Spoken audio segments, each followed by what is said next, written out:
Good morning, everybody. I want to welcome you to Pulaski Fiscal Court. We've got a good group here today. Got a special guest I want to recognize over from Jamestown today. Our new director of the Lake Cumberland Area Development District is with us today. It's Waylon Wright. He's here with us. And I've also asked Waylon if he would open us up in the Pledge of Allegiance. So if you all would please stand with me. Thank you. To the flag of the United States of America, and to the republic for which it stands, one nation, under God, indivisible, with liberty and justice for all. Thank you, Waylon. For the public out there that don't know, the Lake Cumberland Area Development District is it works with a 10-county region here, helps us get a lot of things, a lot of grant monies, a lot of opportunities come through the ad district. They do a lot of water projects, sewer projects, things of that nature. So they're very helpful to Pulaski County and also the 10-county region. So we appreciate all you do for us. All right, we'll go ahead and call this meeting to order. First item on the agenda will be the approval of our minutes from our previous meeting. And you all received a copy of those. So what would be your pleasure there? Motion. Second. Motion by Wilson to approve, second by Strunk. Any further discussion? All in favor? Aye. Any opposed? Motion carries. And then I want to, don't have any old business. Before we get to new business, our jailer has sent Rod Dick over today, was wanting to present something real quick to court, and I told him I would let him go first and then get on back to work.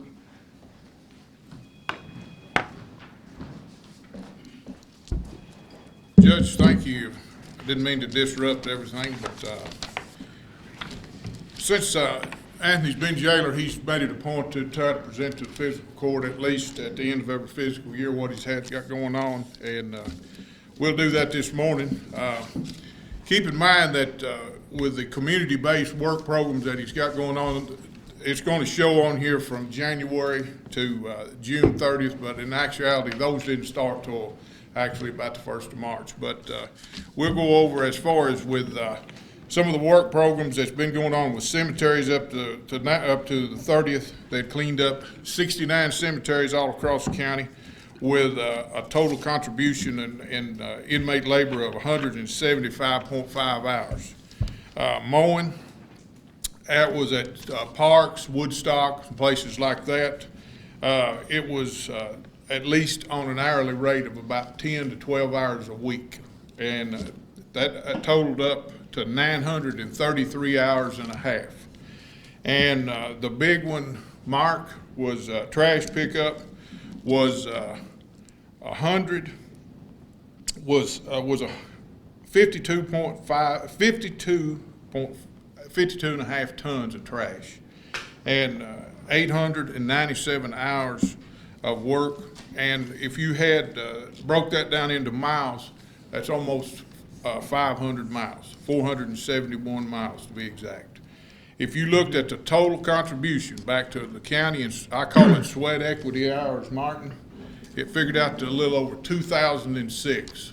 And that was just on those particular projects. That's not counting with maybe some of the other things that's been going on with helping the city with some of their stuff. Maybe doing some things, Mike, with the renovation with the circuit clerk's offices, things of that nature. And a big thing this time has been that garden. With what it's been used, it's being used there at the jail. And then what is left has been donated like to the food banks and so on. So, you know, there's been a lot going on.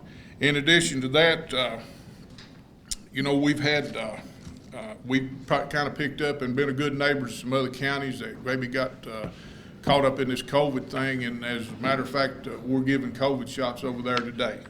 So you can see if you broke that down, the number of hours back into, in those particular, the 2006. Also, Mark, they cleaned up 44 dumps, and the majority of those were out in your area. You had tires, picked up, Danny, you know, just loads and loads of tires, 226. Something we've been keeping a track of this time that is, I guess, it's sad to say, is a new normal, but we've been keeping up with how many needles has come up. And to those have been 282 that they've got, you know, from parks and this thing, Mike. So, but if you broke that back to using an $8 an hour average, that's just a little bit more than minimum wage. The contribution back to Pulaski County has been well over $16,000. Awesome. And with that, if there's any question, I'll try to answer them. Did you say that was 282 illegal dumps? Needles. Needles. Needles. Oh, okay, needles. There was 44 dumps.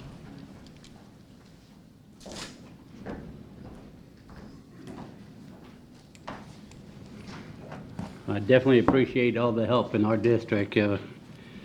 Seems like everything gets dumped a lot out there, so we were just talking about another dump this morning, so. Well, I mean, you know, it's an ongoing process, and it's something that, you know, Anthony and the jail was very committed to, and you know, if there's something we can do to help, we're gonna try to be a player in that. You know, I wanna give out a shout out to the folks that work over there. I got the easy part. I get to tell you about all the work they've done, but I can tell you got some hard-working folks over there that not only are out here every day making these programs work, but make that facility work every day. And you know, I think sometimes that they don't get the credit they deserve, and I know maybe I'm being a little bit biased, but if there's anything we can do, we are a phone call away, and we certainly appreciate your help in being a partner. We appreciate Judge, all you've thank you. done. Thank you, Rod. Good report. All right. So we'll move on then into our new business. Today we have with us Benny Garland is going to discuss with us an opportunity we have here that's going to be a really good thing for our workforce. He's going to talk about the Lake Cumberland Regional Workforce Innovation Center pilot project. So, Benny, if you'd like to take the podium here. Thank you, Judge, and appreciate the opportunity to appear before this court. I just started looking at the pictures of the county judges that have served Pulaski County, and I started thinking about my age. I go back to working with John Garner when he was county judge executive, all the way through J.B. Garner and Darrell Bashir and Louis Floyd and Barty and Judge Kelly. Been working on a lot of projects through Pulaski County, and it's been a blessing to been able to do so. One of the particular projects that I have been blessed to work on in Pulaski County that I am sure all of you are familiar with, and it was a result of this Pulaski County Fiscal Court taking an idea, a vision, and running with it. And that idea and vision was that of a gentleman by the name of Alan Anderson and Benny Garland. We had an aging workforce in the electrical lineman training programs. They were stealing linemen from one co-op to the other, to Elliott, to Pike. It was a mad race. So what we did, we rolled up our sleeves. We went to American Electric Power and got a curriculum that was valued at $500,000. We met with the Pulaski County Fiscal Court and got them to sponsor applications, work with the Pulaski County Somerset Industrial Development Foundation with land, got funding for the project. Everybody said we were crazy. Everybody said that we were out of our minds, it wouldn't work. Well, today, that facility has already placed over 2,000 young people into good paying jobs throughout this state, this county, this region, and other states. The economic impact of that particular project to Pulaski County has been probably $7 to $8 million. One of the, and I commend the Somerset Pulaski County Industrial Foundation, SPEDA now, Chris, for the vision to be able to transfer the ownership of that property. to Pulaski County, Somerset Community Technical College, which now owns and operates that facility. So it's a vision. And Congressman Rogers has always said, and you've heard him say, a vision without funding is an hallucination. There's a lot to it. And I have another saying, and that saying is, hope without opportunity is leading to failure. And that's what I'm here to talk to you about, is a hope and an opportunity that I think that we have for this region, which is a pilot project. And how I came across this was I attended, probably about 2 years ago, an event at Somerset Community Technical College that was sponsored by Congressman Rogers and Dr. Castle, to where that the vision was to make basically Somerset Community Technical College a regional 4-year college program where that the surrounding universities would participate in the curriculum there, to where that ones going to Somerset Community Technical College could take a career pathway and go and get their associate degrees in Eastern or Western or Campbellsville University or Lindsay or those other universities. So when that occurred, there was a gentleman that came to me by the name of Bob McAlpin. I never met him. And he grabbed my arm and heard about crazy ideas I've got all the time, and took me to a piece of property that adjoined the Somerset Community Technical College. There's about 15 acres of land, and he said, Benny, I've had this for a lot of years. What do you think we could do with this? And I thought about it, and one of the first things that came to my mind was Somerset Community Technical College, as well as other technical colleges throughout the state of Kentucky, they have no housing assistance for community college students that come from other areas. So what happened with the electrical lineman training school, we've noticed that kids were sleeping in trucks or were bunking up 6 and 7 at a time in a motel room, trying to find to where that they could have a place to get their training taken care of.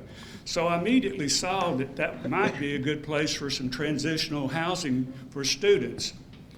But looking into it more, education, workforce training is probably more needed today than it ever has been. We've got a workforce problem. We've got a problem with young people that are trying to get into the workforce that are not necessarily trained, or they get into trouble with the law. They're incarcerated. They make one mistake after another, and they don't get education that they need.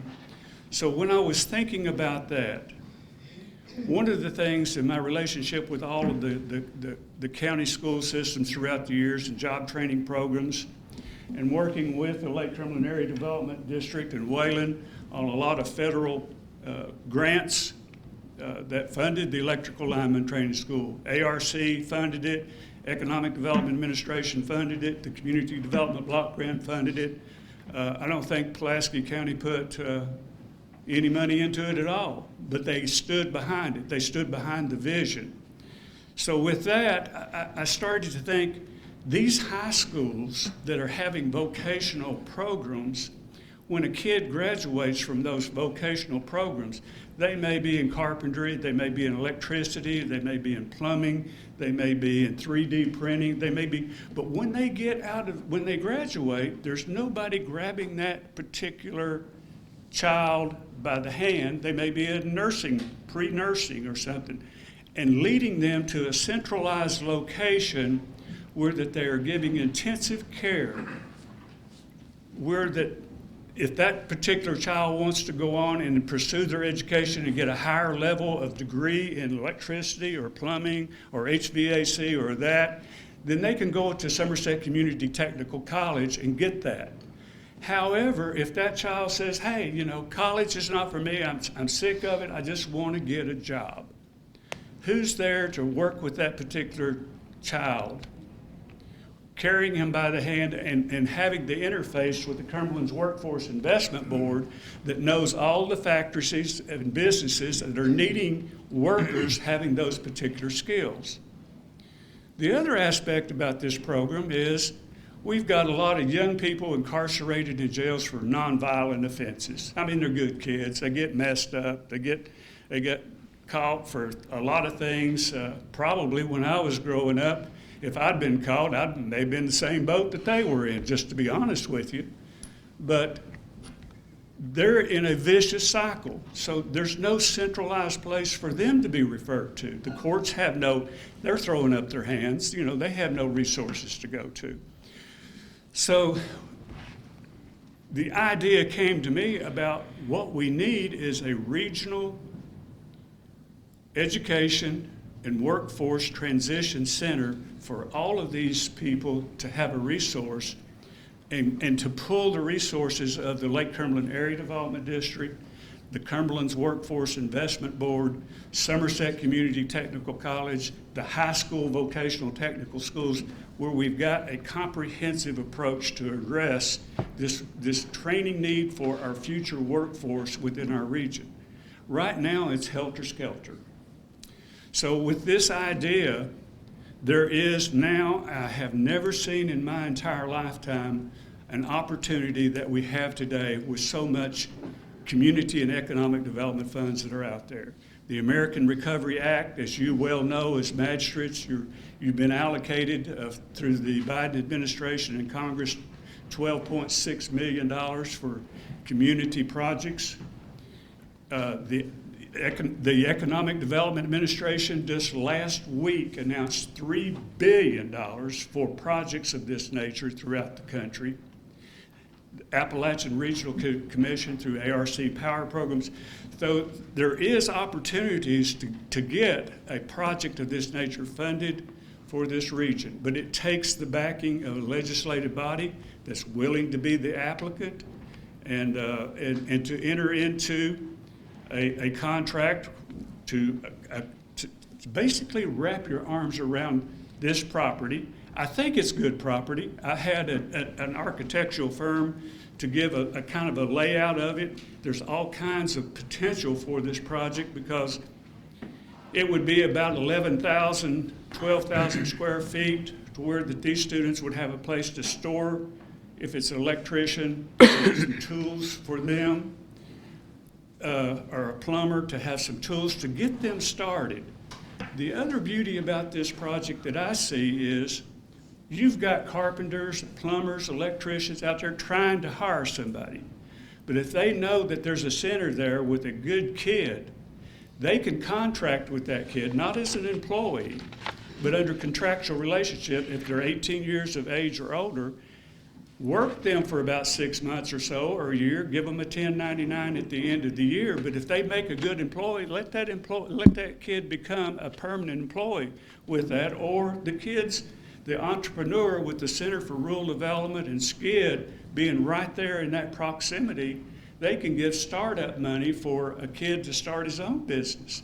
So we've got to think out of the box, and that's what I've been doing all of my life.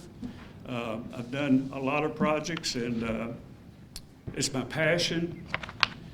So with that, I would recommend to this court the other beauty of this project, and I've done this in other areas, it can be easily replicated. I guarantee you, Big Sandy Community Technical College that I took the Hal Rogers Telecommunication and Installation Maintenance School in Pikeville, they'll wrap their arms around it in a heartbeat. But this is a pilot project, a chance for Pulaski County to be in the forefront.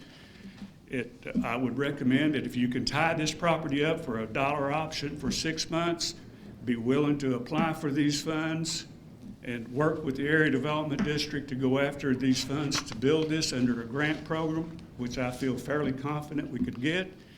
I think that you would be a great thing, just not for the kids of Pulaski County, but for those kids that are in McCreary County, Casey County, Russell County. It could be a centralized location for a one-stop shop, basically. This piece of property could it could be used by the Cumberland's Workforce Investment Board as a one-stop shop for other adult programs for the region as well. So with that, I'm going to hush. I know you've got other business, but I appreciate the opportunity to speak to you. And I wish you the best, and I'll be glad to answer any questions that you may have. Now, I was told earlier that this property is behind the festival field at the college. I'm sorry. The property is behind the festival field at the college? It is adjacent to Somerset Community Technical College. It is adjacent to their property. I think there's a little park area and a community room right there that adjoins it as well. There may be some, I think that there was some housing development on the backside of it and a road that goes to the main thoroughfare that joins the Center for Rural Development. I've got, Judge, if you would, I've got a little site map and a little white paper giving a summary of what we're talking about, and I'd be glad to give this to you. That'd be great. If you've got something that you can, I mean, I can make copies of that for the magistrates. I guess you got enough there. I hope that I've got enough. Oops, here. Here you go, Benton. There's an extra one. Okay. Yeah, I do. Now, you saying we're just leasing the property for, if we agree to this, for 6 months for $1 lease? That's my understanding. I'm not seeing any legal document, but I'm sure that Mr. McAlpin told me that he's had this property for 20 years. If he's behind this, if he believes in the concept, I'm sure that they would be willing to give the county an option for $1 for a period of time, 6 months or so, with a renewal in there if there's a need for a renewal. I can't speak for Mr. McAlpin, but that's my understanding. And, yeah, and we're looking at trying to get grants and stuff to where it's 100% paid for through grants, not only for the build, but the future, and it wouldn't cost the county any additional money? That is the goal and the objective. That's correct. It's the same principle that we looked at the electrical lineman training school. So as of right now, we're only obligated for $1.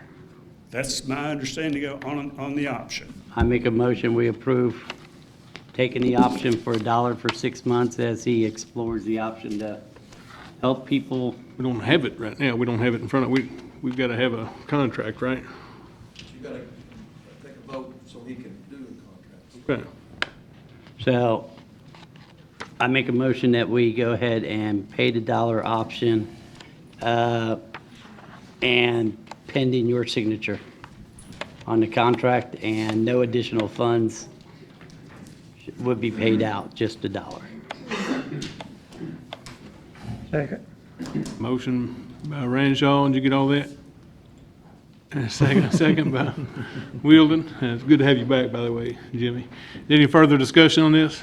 Judge, Yes, sir. one thing, I don't need to do it right now, but at some point in time, before this thing would get too far down the road, we'd probably need to get a title search done on the property as well, so, but that'll be down the road. Your office can do that, can't you? Further discussion? All in favor? Aye. Any opposed? Motion carries. So I guess, Benny, then if you can get that drawn up, bring that to me for the option to lease that. All right, well, thank you. Interesting stuff there. All right, next then, I would like to ask permission of the court. We've got an opportunity through the federal monies that are being put towards broadband to pursue a grant, and I think we can get close to $20 million funding for this area if everything goes as planned. But I'd like to request to advertise to do an RFP to get companies that might be interested in pursuing this grant opportunity with us. We would be the lead agent in the grant, but we would need a partner. It's let me make sure I tell you this right. This would be for the National Telecommunications and Information Administration. It's grant monies that they're giving out. So we have an opportunity. We're kind of under a tight deadline to get it going, but I'd like to advertise it, and hopefully by next court meeting, maybe we'll have proposals that we can submit to the court to move forward on this grant application. Is it a 100% grant? it's, we won't be putting any money in unless we choose to try to make it more attractive, so we don't have to. Sort of like what we did with the build grant, we didn't have to put money into that, but we chose to do some match monies to make Pulaski County more attractive for that grant. I make a motion, we go ahead and explore our options and pursue a grant, I just need, permission to advertise is what I, permission to advertise. we have a second. A motion by Ranshaw and a second by Wilden. Any further discussion? All in favor? Aye. Any opposed? Thank you. Motion carries. Next thing, we'll get into our department reports, and today I've invited Michelle Allen from our tourism. Director. Yeah, I was gonna say, I always call it the wrong thing, but anyway. No, it's the Somerset Pulaski County Convention and Visitors Bureau, or Lake Cumberland Tourism, or Somerset I didn't have that Pulaski written County down, so I Tourism. knew I was gonna mess it up, but anyway, we appreciate you coming in. Thank you. One of those places that welcomes all our visitors. So, thank you for having me. I hate reading off the paper, but I got way too many good numbers to forget anything. So, first of all, I want to thank you, Judge, and the court for your partnership in our mural. If you've not been by the office yet, it's gotten a lot of great feedback. It's about Lake Cumberland. It's really fun and creative. And there's always one thing I always ask everybody is, do you know what a tourist is? Anyone is a tourist that crosses our county line.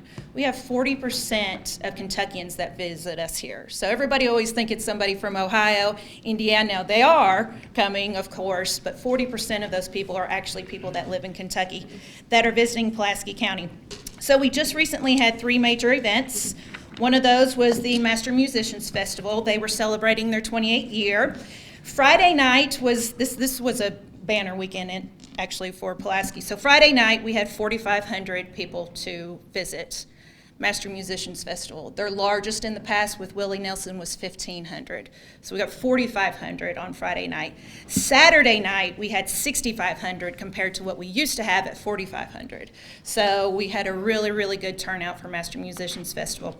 Master Musicians Festival that weekend, according to the STR report, we had 88% occupancy rate. That means that it was really full in our hotels. This does not even include our short-term rentals, like your Airbnbs, your VRBOs. So that was great. It's a $3 million economic impact that it leaves into our community. So it's something that I feel like everybody should support if they can at any time. Then we also had Mud Mayhem and Fun at our awesome PC Park. It was their largest crowd again, so they had 632 registrants. Of course, this was all in the same weekend, so we were really, really booming. 632 registrants, 7 states. Those 7 states were Ohio, Tennessee, Indiana, Illinois, Texas, Kentucky, and Alaska. So we had somebody come in from Alaska to attend Mud Mayhem. And that does not include all of our spectators that were there. There were 34 Kentucky counties, 52 Kentucky cities, and there's no telling how many spectators, because if you attended this, you could see all the boats that were lined up too to watch everybody come running through the lake and through the woods. So it was a really, really good turnout. Summer Nights Cruise, we just had that this past weekend. They had over 1,900 vehicles. 317 of those were trucks. Of course, this was truck weekend for Summer Nights Cruise, and they had an estimated about 10,000 visitors that came for this weekend. So that was a really good turnout for them. We've been blessed with good weather, so we can't complain right now with all the good weather that we've had. The Crappie National Tournament is going to be returning to PC Park in the Center for Rural Development in 2023. They leave behind a $1 million economic impact. A lot of folks don't realize what fishing tournaments do for our communities and our surrounding communities. They pre-fish, so they're not only coming for the days of the tournament, but they're coming beforehand to find their spot. They stay in our hotels, they eat with us, they buy our fuel, they do all kinds of different things when those tournaments come, and they don't come for free. So our office spends that funding to try to woo these folks to come into our community so they'll leave behind that kind of money. 2019, I unfortunately do not have the 2020 tourism impact numbers, and I believe I told you guys this before, but I'll say it again. It's $126 million in 2019 that tourism left behind in Somerset, Pulaski County. $126 million. That was a record-breaking year for us. So of course, 2020 won't be the same, but I will say we were very fortunate to have the lake, to have our parks, to have our outdoor recreation, because 59% of the folks that are coming to our area are coming for outdoor activities. So we were lucky during the pandemic that we didn't, specifically our office didn't have to shut down because we had really good fiscal responsibility with my predecessor, Carolyn Mounts, and our board of directors. So for 2021, so far, it's been a record year for us, beating 2019. So April, May, and June, when I'm talking transient dollars, we have beat 2019, of course 2020, and summer's not even over and the year's not even over either. So, and most of that is because our outdoor activities, our events that are being held outside, people feel more comfortable coming to Pulaski County because of this. I would personally like to thank all of you all, our city council, our mayor, judge, for all your collaboration in bringing businesses and opportunities for our folks here in Somerset and Pulaski County. And I'd like to finish with this is, our visitors are moving here too. So if we're not taking care of visitors, they're bringing their families. They've been here, they're like, I love this place, I want to be here. We got to welcome them with open arms. Be courteous to them because they're buying our homes when they're moving here. If you've not seen home sales, they're coming from California, Indiana, Ohio, and they're going to be our neighbors. They're going to be our voting constituents. So we need to make sure that we're extra good to them and show them our Southern hospitality. Any questions? Sounds like a exciting We are rocking summer. it. So Yes. good Thank deal. you. Thank you. Good update. Thank you. All right, next then, we've got Adam Scales, Animal Control Officer.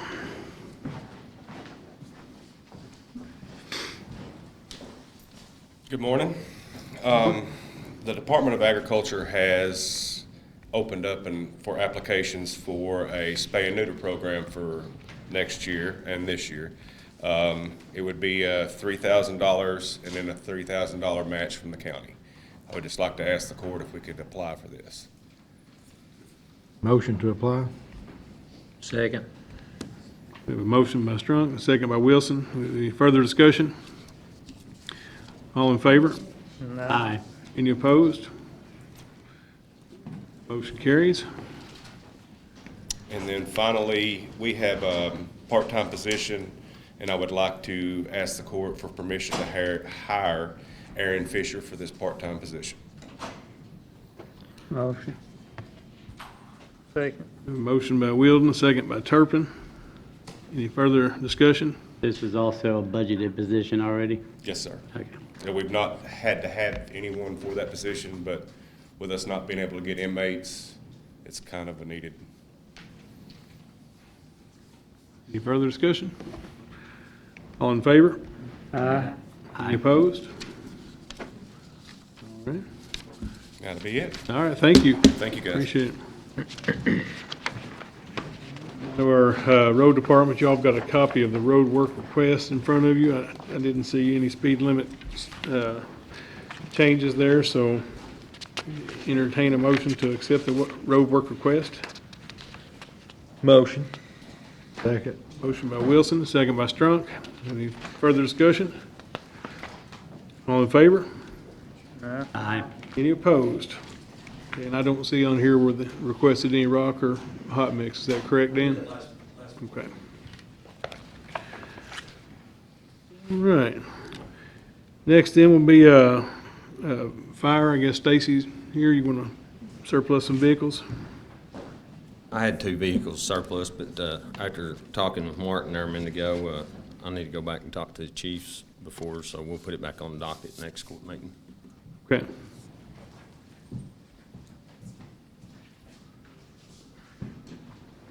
Next then will be Danny Maston with solid waste.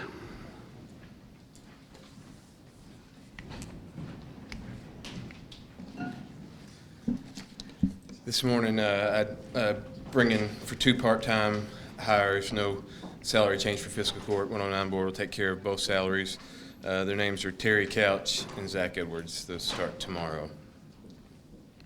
Terry Couch. Zach Edwards, okay.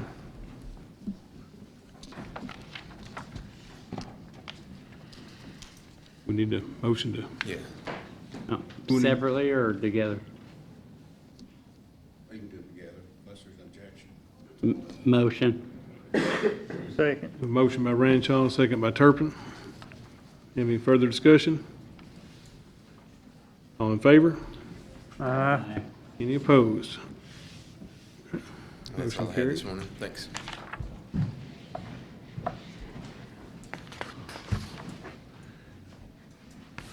All right. Next then, we've got Aaron Ross, Emergency Management, to talk about personnel. I know it's listed under emergency management, but it's actually with 911. Right. We have Sawyer Beeler. He's wishing to step down from a full-time position down to a part-time position with us. And then I also need to ask to advertise an interview for a full-time position to fill what he's leaving. Is that part-time position budgeted position, or are we adding to the budget? No. We had a part-time, she turned in a resignation, I believe, about a month ago. So we don't have any part-time currently, so he's gonna fill that part-time slot for us for now. Motion. We have a motion to accept the transfer of Sawyer Beeler to part-time. We have a Second. second by Ranshaw. Any further discussion? All in favor? Aye. Any opposed?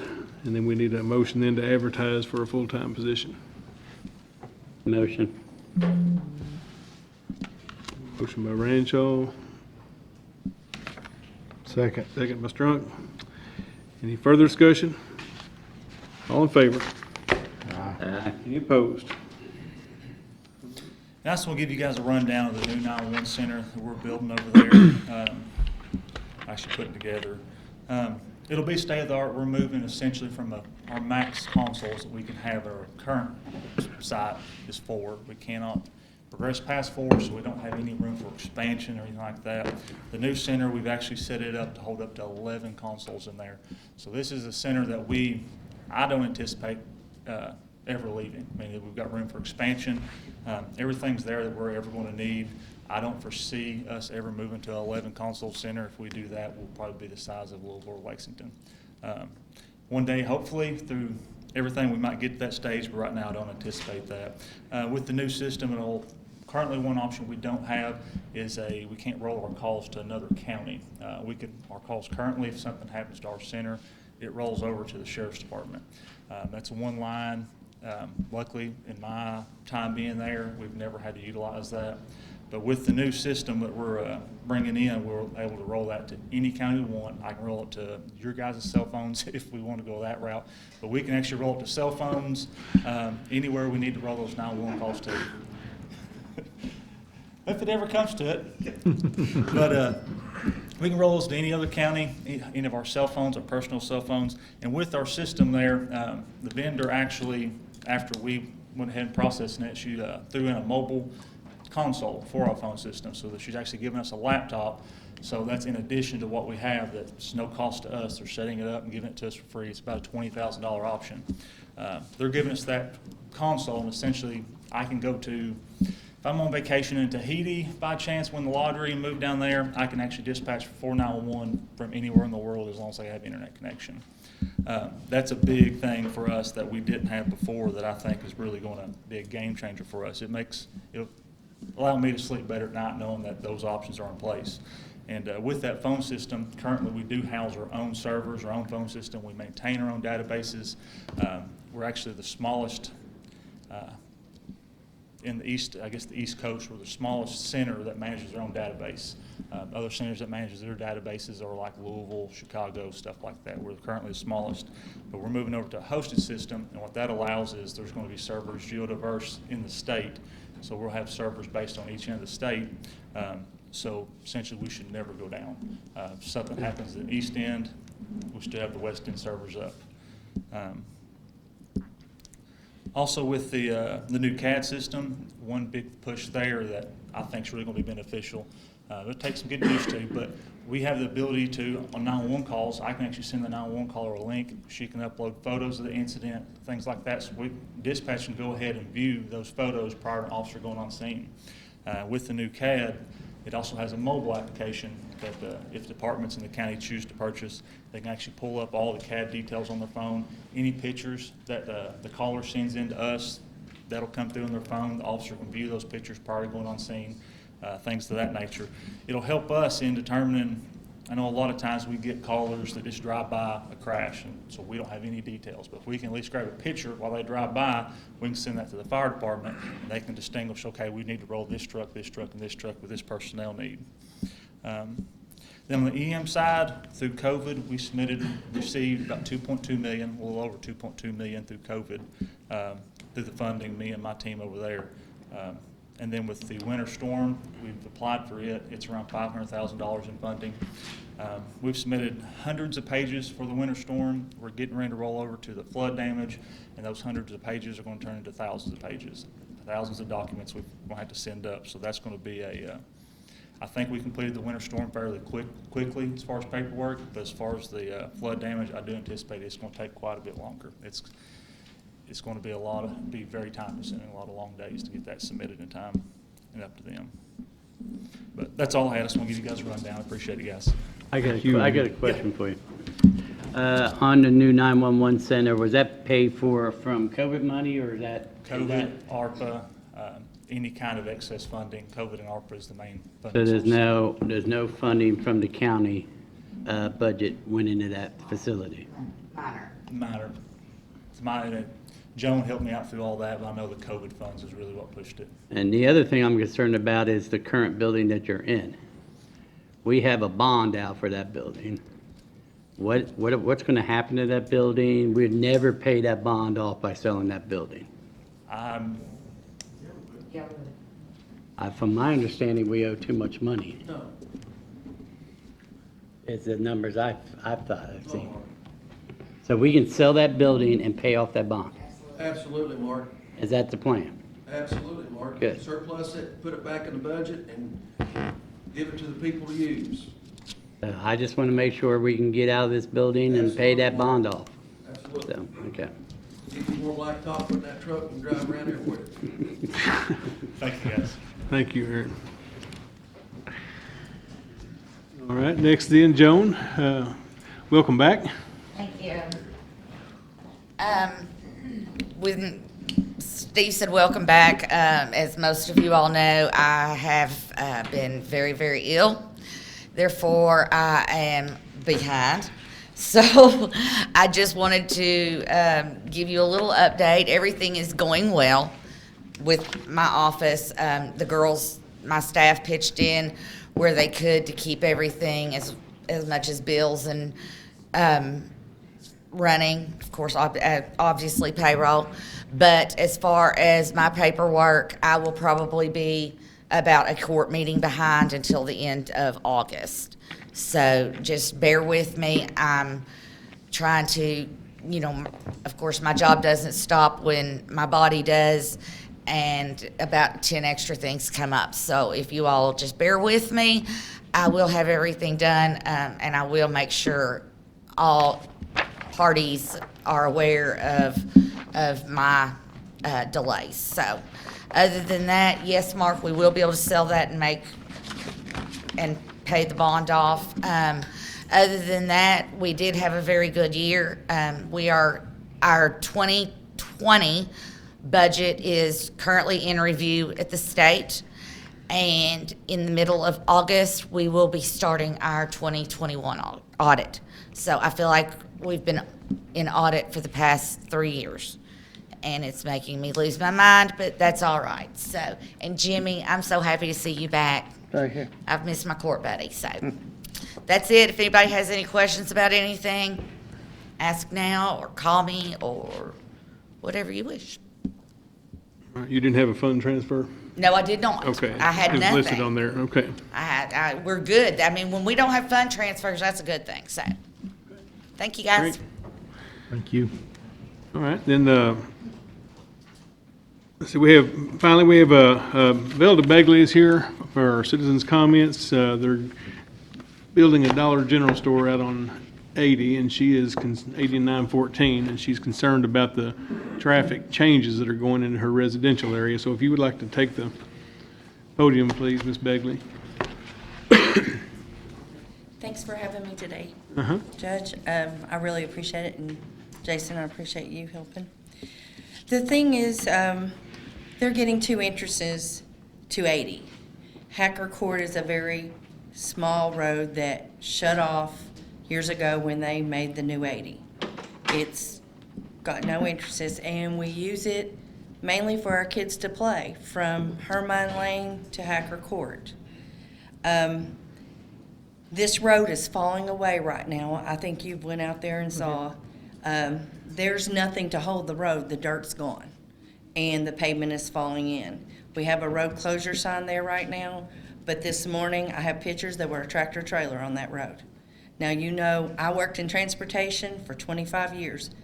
That's 80,000 pounds if it has a load on it. That does, and a road's falling away, that is very dangerous. We're taking a place away from these kids playing. We ride golf carts, they skateboard. For this 3rd entrance that's going to be on Hacker Court is what I'm talking about. Also, due to the new construction, as we talked about, the road's closed, and I have pictures if you guys want to see on my phone. It'll also cause a hazardous, I can't even talk, hazardous conditions, because there's a farm there, the Jones Farm, and I'm speaking for Doug, he couldn't be here today. Doug and James and Joshua, you know, run that farm there, and they have greenhouses and fields, and they come off their farm there and go straight to the produce. If we have oncoming and open that up to general public to drive, we're gonna cause some, you know, major flub ups. I mean, this road's been dead for years, and that's my plea. We're on bending knees. These are my neighbors. We're all here asking just to stop that 3rd entrance out onto Hacker Court. Is that currently a county road, Jason? It's in your district, right? Yeah. Yeah, it is. It was a state road, and then they turned it over to the county when they shut it down for 914. Yeah, when they was building 914 and moved the 80. Yeah. And the property actually, the Dollar General property actually butts up to the That's road. up to Hacker Court. They actually dug into the right of way and undermined the road. Yeah. So you've been out there and saw it too? Yes, ma'am. Mr. Hatfield?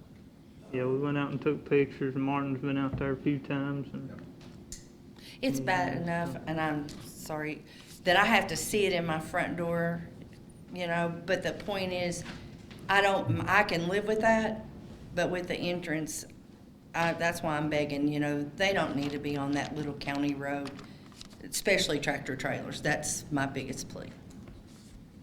Okay, well, let us dig into this and research it a little bit and try to see what our options are. Okay. All right, this time, we do have a couple issues, personnel issues that we need to discuss, in executive session. Before we do that, if I could, just a moment. Okay. I want to talk about the Rocket Docket program. Okay.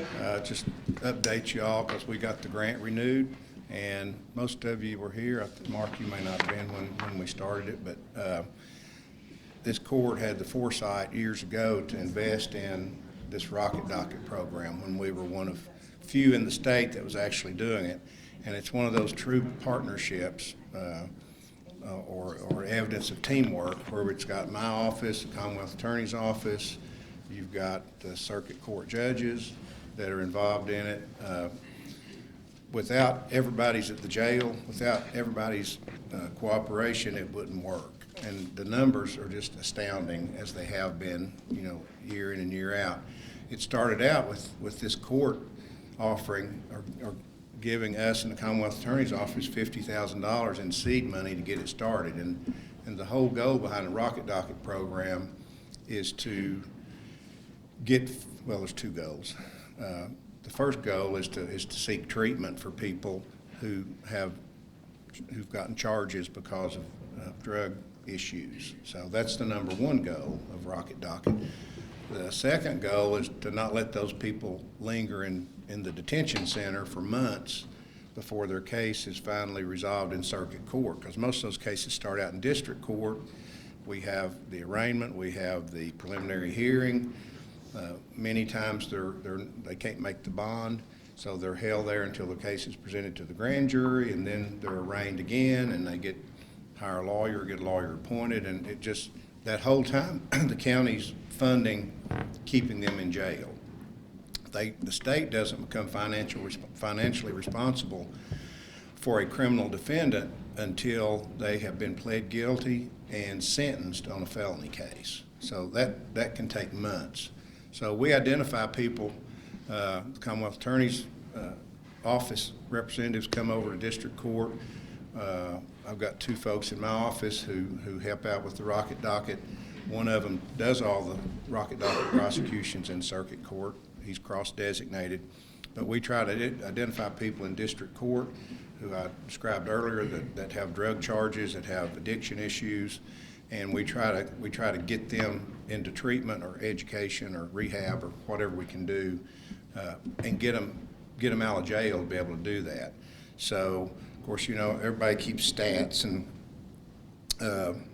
we, on average, the jail days, we've been pretty consistent over the number of years. We started this in 2010 or 2011, Joan, I think. Yeah, so on average, we're seeing people stay in jail about 12 to 14 days before we get them out, get them pled guilty, and then get them into some sort of treatment or rehabilitation. And these aren't my numbers. These come from the Prosecutor's Advisory Council. So this past year, the total cumulative savings for our jail and our county was $3.175 million. That's awesome. That's just what it saved us. And they use the state average of how long people sit in jail, and the counties are having to pay for those people to be in jail. And then they deduct how long we keep them in jail and the average cost of a day in jail in the county. So that's where we come up with those cumulative savings. So we're not only getting treatment quickly, rehab, or whatever help these folks need and are willing to take, we're not only getting that done quickly, but we're also saving the county lots of money. And that's been pretty consistent about every year, 2.9 in 2020, 2.3 in 2019, so it keeps going up. But a great investment by the court and a great partnership by everyone in the system who makes this thing work. So thank you all. Thank you. Thank you, Martin. Well, anyway, we have a couple of personnel issues to discuss, though. If we could go into executive session, I need a motion for that. Motion. Second. Motion by Strunk, second by Wilson. All in favor? Aye. Opposed? All right.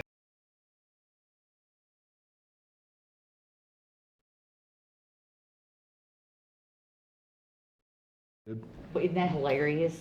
Okay, I need a motion to come out of executive session. Motion. Motion by Ranshaw, Second. second by Strunk. Any further discussion? All in favor? Aye. Okay, no action was taken in executive session. We don't have any further business on our agenda. If nothing else. Judge, I have a follow-up to the last meeting on the park security. Couple things. What's going on with policy and procedure? We're working on that. I've been talking to Aaron this week about how this is going to be housed and operated. So we're working through those details, and we should have something soon. The other thing is, you mentioned about Aaron being a supervisor, but we don't have, the county police chief was originally set up on paper only to help 911. So what happens there? Well, and here's the Or does it issue stay with you? If we're going to have somebody that's Department of Justice certified, in order for them to be certified, they have to be underneath an agency, right? So what we're looking at doing is putting these security officers underneath our agency, but then limiting their jurisdiction to where they're able to serve. So that would, they would technically be underneath Aaron's department. We will contract with them, but they'll have limited jurisdiction at our parks. So like, Let me add something on that, and it might be something that you want to check out too. And I don't know if I've mentioned this to Aaron or not, But Garrett County, they only utilize a county police force. And it might be something that Aaron wants to talk to them, that's what their magistrates did. They have a county police force. And that's what basically the law of Garrett County is. So what about the sheriff's office? They had the sheriff, according to statute, all the sheriff's office is required to do by law is collect taxes. Correct, yes, and bailiff court. And we're not trying to change the way we're operating. I mean, that's not our goal at all here, but what we do, the situation we have, if they're gonna have arresting powers, and I think they need those, case in point, if you remember at Shopville Park a few years ago, there was a complaint about an individual that was, I don't know what the term was, but they were worried about him because of the way he was talking to children and things, and we tried to get an officer to respond to that, and it was a timing issue getting someone out there, but if we had our own officers, they had jurisdiction in the park, they could have been right there to deal with that. And whenever we have something, an incident at Pulaski Park, to have somebody there, it's just, it's for the safety of the people that are using our parks as families and children that are at our parks all the time, and we want them to feel safe and to have a security presence there with arresting abilities, I think is an important thing for us. Is there a way that can be done through the sheriff's office? And because they have, they do the school resource officers. They do. They're contracted with the schools. And they also do at the hospital. They contract with the hospital Adonta. and quite frankly, they are so thinly staffed and so overworked, they don't have extra people to put towards that, Mark. I mean, that's. I'm not saying we'll still. And our security guard follow. Our security guard be connected with the sheriff's office. We'll still allow in our classification the room or contract with 2 security guards. But they fall under the direction of the sheriff's office and their policy and procedures. It doesn't work that way. Why, I don't know why it would. That way No, now. Mark, it doesn't. Quit fanning the fire. Oh, I'm not fanning the fire. Look, Let me say this. I am trying to figure out the Let me say best this. option for this county. Listen, you look at the statute, 70.540. Okay, Read it. okay. What does that say? 70.540. Now, this has nothing to do with the sheriff's office. It's got nothing to do with it. I am asking if there is a way to put them under the control of the sheriff's Because office. here's the thing. By statute, the sheriff's office deputies on duty, they take calls based on priorities. And the majority of their calls are alarms Domestic. going off, domestic, whatever it is, they take them and handle it well, okay? We had an issue, for example, was the Park Saturday. We had a wreck. 3 kids on a golf cart. We're trying to get that and help so people will be safe using our facility. On the need. Lisa Phelps at Firebrook Park. Volunteers, does a great job. Someone followed her home. April Mounts. But you're giving examples of stuff that I already know. The question is here is who the park security, just like a school resource officer or another entity of the sheriff's department, can still operate as that entity but they fall underneath the sheriff's office policies and procedures. We don't have the second entity. We don't have to create a county police force. That's what I had. I'm asking questions. This is a process. They fall under. And I'm sorry if you get upset with me about it, but my job is to make sure this darn county is taken care of the right way. And I'm going to ask these questions, period. No, you're fanning the fire. You're getting angry at me. You're fanning the fire. I am not fanning the fire. I'm asking questions. And if you have a problem with that, Statute. I will. I'll go back and through. 540. I will. And it's his discretion. So, He's elected to run this county. I know that. I'm asking He's got questions. one job to do. ask questions and take care of the county. Huh? And set the budget. I don't, we are the one that make the final decisions in this county. Set the budget. And address other issues of this county. We've been doing it for years, it's been the same thing, now you want to go and change it. No. I'm here to make sure that the people of this county is represented and ask the questions they're asking me. I take offense because the people that volunteer on our parks matter to me. And they matter to me too. I'm just trying to find the right way. Did I vote? Thank you. Did I vote that put somebody in that position? People that serve on our parks. Did I vote to add a security guard to the park? I am asking the questions to make sure things are right, and we are doing the right steps to put these people in place and make sure there's a legal process for them to follow, a policy and procedures manual. That's what the judge. That's what, and 2 weeks ago, I asked that question. I also asked, how are we going to pay for them? And you said the money's in the budget. There is no money in the budget. There's zero for park security. Has the revenue of Pulaski Park since January 1? No, I'm telling you what the budget says. I'm telling you what the budget says, so we need to correct that We had 2 situation. security guards for how long? So, there's no money in the budget. It was taken out. It was voted to take the money out. It's in the revenue of the park. There's a line item in it that says security, zero. I went and looked. Did you know what the revenue of Pulaski Park is? I understand what the revenue is of Pulaski Park, but I also know what you're spending in Pulaski Park. What? How much did you actually spend on that What? bathhouse? How much did you spend on the What's been bathhouse? spent since July 1? That is what I'm at. July 1 just started. I'm talking about all Last this. year's over with, Mark. I'm saying that my job is to take the questions of the county residents and bring them to court. And if you have a problem with that, that's your problem, not The mine. problem is you're fanning the fire. Whatever you want to call it. Hey, we're gonna get protection. Whatever you want to call it. I voted to put protection over there. I just want to make sure the process is done right and we have a policy and procedures. And that's what we agreed upon. We said that they would come back today and mention it. Nobody mentioned it in the court today. It wasn't part of the agenda. And listen, Aaron's not just, he's a trained former. I understand that. I'm just trying to make sure it's done right. And if we need to officially create a police department, then we need to do that. But right now, it was never to create a police department. It was done to create a person to handle 911 issues. It was never done to create an actual police department. So we have a ways to go here.